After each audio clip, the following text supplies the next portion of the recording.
Set topic, sets से हम हिंदी में कहते हैं समुच्चय।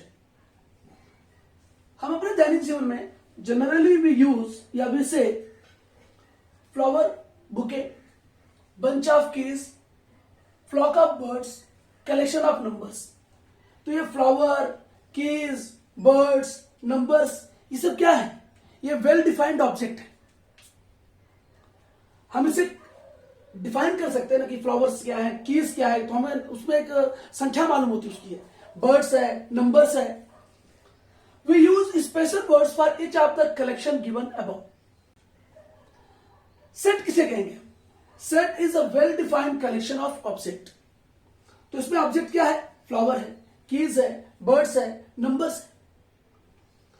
समुच्चय परिभाषित वस्तुओं का समूह या संग्रह है। जैसे मैंने कहा अगर ये बंच ऑफ 4-5 कलम पेन ले लेता हूं मैं, तो ये सब क्या है?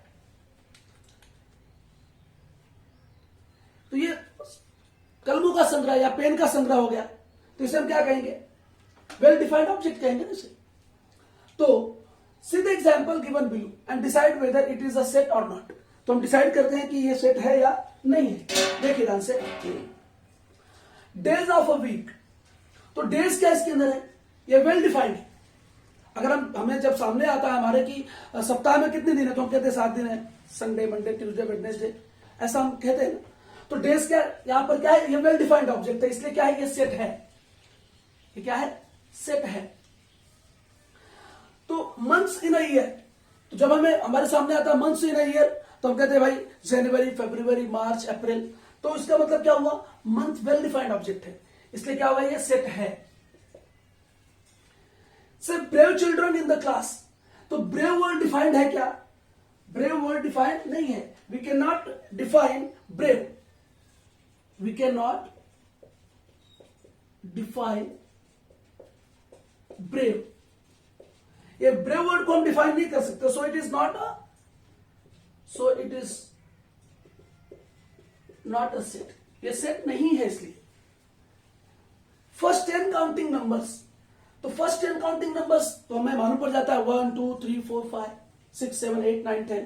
तो ये क्या है? वेल डिफाइंड है, इसलिए इसे हम क्या कहेंगे? सेट कहेंगे। Strong forts of Maharashtra. Strong word यहां पर क्या है? डिफाइन है क्या? नहीं है। स्ट्रॉन्ग को हम डिफाइन नहीं कर सकते। Strong can not be defined. Strong can not be defined, इसलिए सेट है क्या? ये सेट नहीं है। ये सेट नहीं है क्योंकि ब्रेव वर्ड को हम डिफाइन नहीं कर सकते, स्ट्रॉन्ग को डिफाइन नहीं कर सकते, इसलिए सेट नहीं है। मतलब जिसको हम डिफाइन कर सकते हैं वही सेट होगा। तो ये एग्जांपल से आपको पता चलता है हम सेट किसे कहेंगे और किसे नहीं कहेंगे। आगे हम देखते हैं।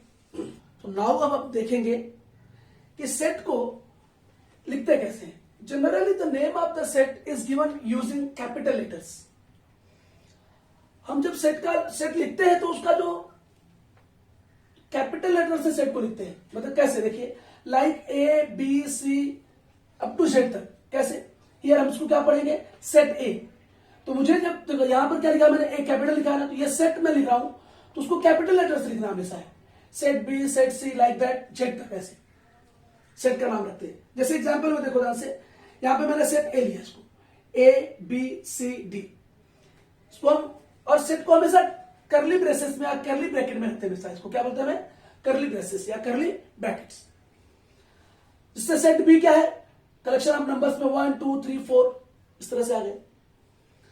यहां पर क्या है? ये दोनों जो एलिमेंट्स है इसके, इसको क्या कहेंगे हम? A B C D and 1 2 3 4 these are the elements और मेंबर ऑफ गिवन सेट्स। ये एलिमेंट्स है, मेंबर्स है गिवन सेट के। तो ये सेट है और ये एलिमेंट्स है। बी सेट है, ये एलिमेंट्स है। ये ध्यान रखना आपको है। अब इसे रीड कैसे करते हैं? जैसे देखिए ए, इसको पढ़ते हैं बिलोंग्स टू सेट ए। जैसे इसको हम अगर हमने ऐसा लिखा तो इसका अर्थ क्या है? A belongs to set A. या इसको हम पढ़ते हैं A is a member of set A. A क्या है? सेट ए का मेंबर है। A is a member of set A. फिर A is an elements of set A. तो belongs to set A, member of set A, elements of set A, तीनों का मतलब एक ही है। तो इसे हम 3 तरह से रीड कर सकते हैं। जैसे एक और चीज, यहां पर क्या लिखा है, ए, फिर जो बिलोंग्स टू को कट कर दिया है, set A, means A does not belong to set A. इसका मतलब क्या होगा, ए सेट ए को बिलोंग नहीं करता है। इसी को हम ऐसा भी लिख सकते हैं, A is not a member of set A, या इसी को ऐसे कह सकते हैं, A is not an element of set A. तो इसे रीड कैसे करते हैं ये ध्यान रखना है। अब हम आगे आते हैं, कुछ और एग्जांपल देखते हैं। ओके नाउ, अब हम देखेंगे सेट ऑफ नंबर्स कैसे होते हैं। जैसे N, W, I, Q, R, कुछ सेट्स को लिखने के लिए इनका ही इस्तेमाल करते हैं। जैसे अगर एन जो हमने दिखाया 1 2 3, ये क्या है, ये सेट ऑफ नेचुरल नंबर है, सेट ऑफ नेचुरल नंबर्स। तो सेट ऑफ नेचुरल नंबर्स को दिखाने के लिए हम कैपिटल एन का इस्तेमाल करते हैं। अब ये क्या है, जीरो इंक्लूड कर लिया अगर नेचुरल नंबर में, तो क्या हो जाएगा, ये set of whole number, set of whole numbers. तो होल नंबर को दिखाने के लिए क्या करेंगे, कैपिटल लेटर डब्ल्यू का इस्तेमाल करेंगे। अब ये क्या है, ये आपने देखा होगा, जो हमने पार्ट वन से पहले हमने टाइप्स ऑफ नंबर्स बनाया था लेक्चर्स, उसमें देखेंगे तो सब नंबर्स के बारे में समझाया हुआ है।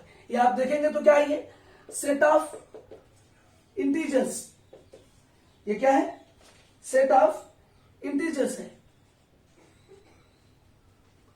इसके बाद सिमिलरली जैसे Q is a set of rational number, तो रेशनल नंबर को आपको Q से दिखाने का है। R is a set of real numbers, तो रियल नंबर्स को हम R से दिखाते हैं सेट में।